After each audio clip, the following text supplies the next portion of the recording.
Hi there, this is Matt with State of Flex here with a review for Mortal Kombat 2.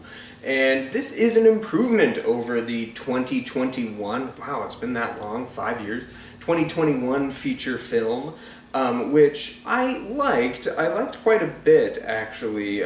Being a fan of the video game, I thought they did a pretty good job immersing yourself in characters while introducing a new one that I liked and apparently the rest of the world didn't.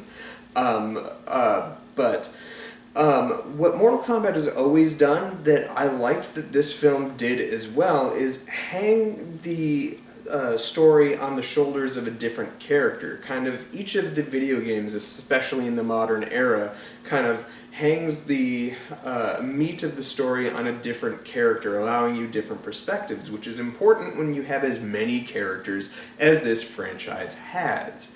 And I think shifting away from Cole Young and Scorpion to Johnny Cage and Kitana was a strong move. It's also strong because Johnny Cage and Kitana are two of my favorite characters. My two very favorite characters in all of the Mortal Kombat lore actually get quite a bit of play in this film, and that's Johnny Cage and Jade. Jade, I was afraid was going to be such a supporting character that she was going to have like a non-role and be in like two scenes. She actually has a pretty important role and function in this film, and while it's not how I would have utilized her, I did like how they utilized her and she's played well. Karl Urban steals the show in this film as Johnny Cage, but not as much as I was expecting. All the trailers are all Johnny. And he's kind of sidelined early on, though an important part of the entirety of the story. And it is very much partly Johnny's story. But the other part of that is Kitana. And I was really impressed and surprised with how much screen time she was given. She has always been an interesting character. The lore surrounding her has always been very interesting, and this film leans into that just as much as the first one leaned into the Scorpion Sub-Zero plot. This very much is the Kitana Shao Kahn duel, if you will. And I thought that was really kind of neat. I like how the old characters that we got familiar with from the previous film are woven into the fabric of this film, including the ones who may not have made it out alive that first time around, are brought to interesting use in this film. You have the return of Kung Lao, Sub-Zero, and Kano, which, just true to all Mortal Kombat, it makes death's impermanence something of a letdown, but at the same time, these are great characters who find a way to function really strongly within this film, mostly. Certainly Kung Lao and Kano are given their fair due. I was thoroughly underwhelmed with the return of Bihan. That being said, Josh Lawson, who knows how to play Kano thoroughly and was the scene stealer of the first film, comes back, and I think they refined some of the rough edges I had with his interpretation of that character in the first film. If you go back to my review up here, I said very positive things, though I had some worry about how he was written. They seem to sand off some of those edges, and now he is pitch perfect, and I want to see a whole Kano show, because this dude gets it. He's so good. He's so good as this character. I can't express that enough. And then him and Johnny Cage together are fun. Very fun. So fun. All the funs. All the funs. That being said, it's Adeline Rudolph who absolutely is the scene stealer of the film. With her performance as Kitana, she's the grounded humanity of the film, and she's not even fighting for Earth World or Earth Realm, and I thought that was kind of neat and a bit of a surprise for me. The film is somewhat ruthless in how it picks off its characters, though in true Mortal Kombat style, I would like it to be a little more ruthless and allow characters to, even ones we really like, to be killed off in more permanent sense. That's not really the Mortal Kombat way.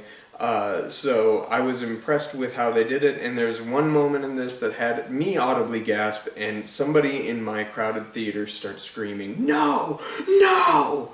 and whatnot. So that was, yeah, I'll let that hang there.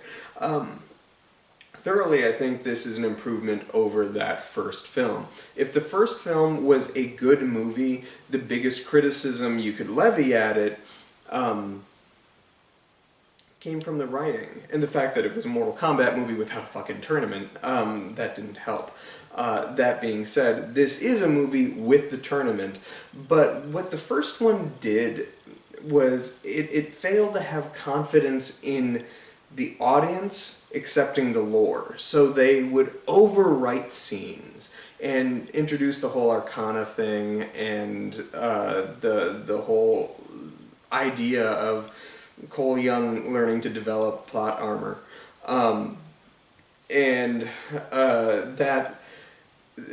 That is kind of done away with in the sense that this film trusts the audience to accept the lore at face value. I think they weren't really sure who was going to turn out for that movie the first time around, and when they saw who did come out and the response, they felt more confidence in just being Mortal Kombat.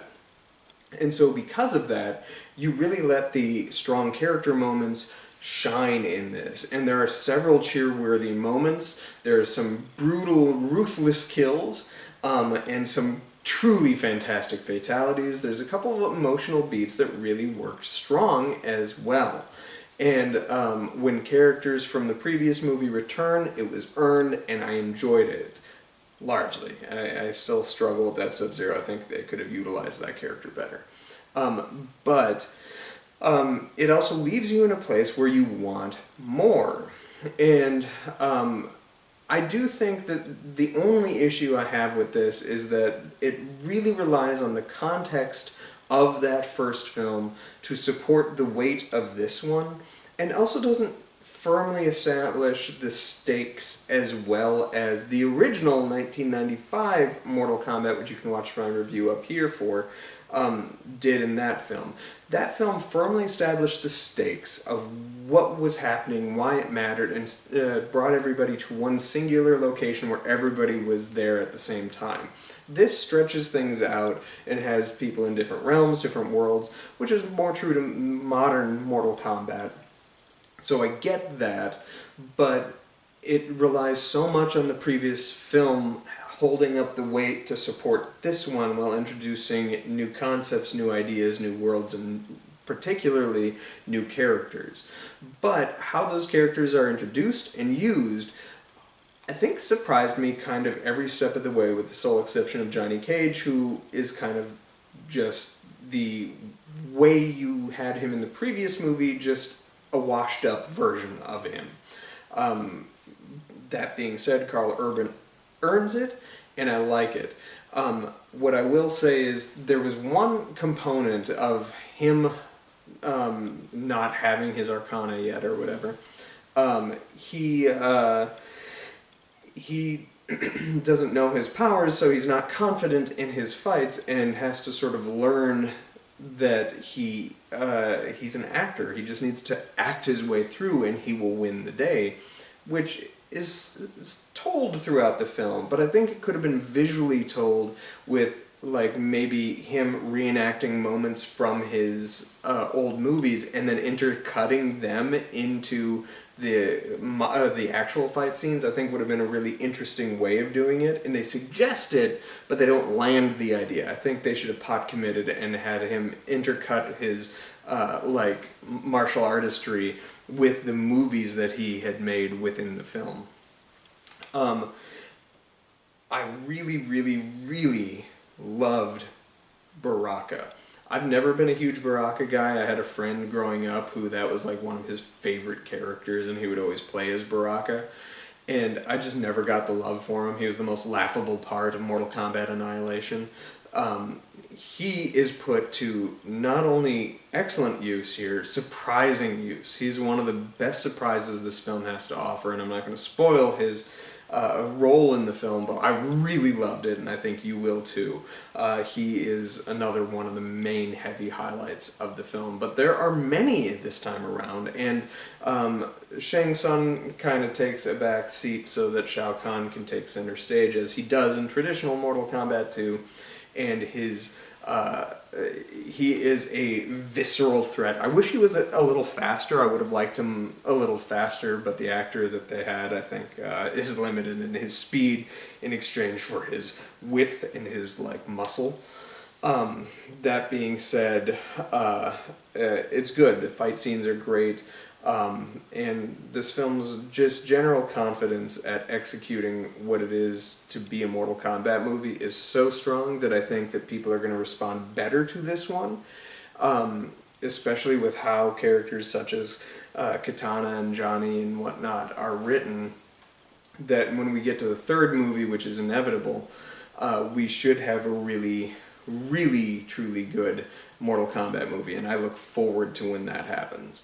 I hope this movie makes all the money. I really enjoyed it. It's one of my favorite of this genre, and I like the video game movies, but I also really like Mortal Kombat itself, and it's great to see that this is being represented well with this new leadership over the past two films. What did you guys think of Mortal Kombat 2? Let me know in the comment area down below. Let me know who your favorite character was. For me, it's got to be Kitana. She was so good. Thank you for watching. Like, subscribe, do all that good stuff. Peace.